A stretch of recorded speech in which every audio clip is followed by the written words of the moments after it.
আসসালামু আলাইকুম রহমতুল্লাহ। দর্শক, কোরবানির ঈদ সমাগত। যারা সামর্থ্যবান, আশা করছি তারা অবশ্যই কোরবানি দিবেন। তো যারা কোরবানি দিবেন তাদের জন্য কয়েকটি মাসআলা জানা অত্যন্ত জরুরি।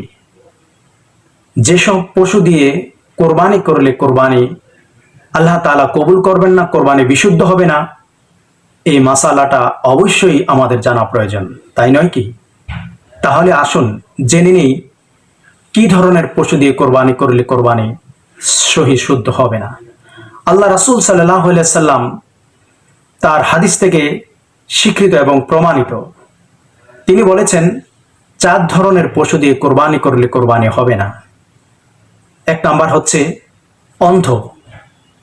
যে পশু কিছুই দেখে না, এমন পশু কিংবা প্রাণী দ্বারা কোরবানি করলে কোরবানি সহি হবে না। 2 নাম্বার, এমন পশু যে কোরবানির স্থলে হেঁটে যেতে পারে না, অক্ষম, অর্থাৎ খোঁড়া কিংবা ল্যাংড়া, এমন পশু দিয়ে কোরবানি করলে কোরবানির সহি শুদ্ধ হবে না। 3 নাম্বার, রোগা।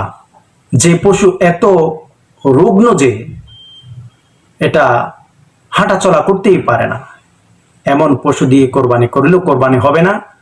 4 নম্বরে, এমন পশু দিয়ে কোরবানি করলে কোরবানি হবে না যেটা এত শুকনা যে শরীরের হাড্ডি মাংস আছে কি নাই, শরীরের অস্থি মজ্জা সব দেখা যায়, অর্থাৎ শুকনা গরু, এমন গরু দিয়ে কোরবানি করলে কোরবানি হবে না।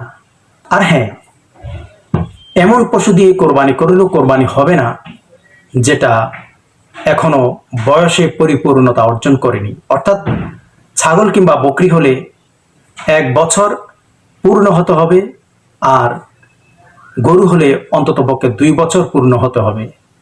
আশা করি মাসআলাগুলি জানতে পেরেছেন এবং সে দিকগুলি খেয়াল রেখে আমরা কোরবানির পশু ক্রয় করব। আমা তাওফিকি ইল্লা বিল্লাহ, আলাইহি তাওয়াক্কালতু ওয়া ইলাইহি উনীব।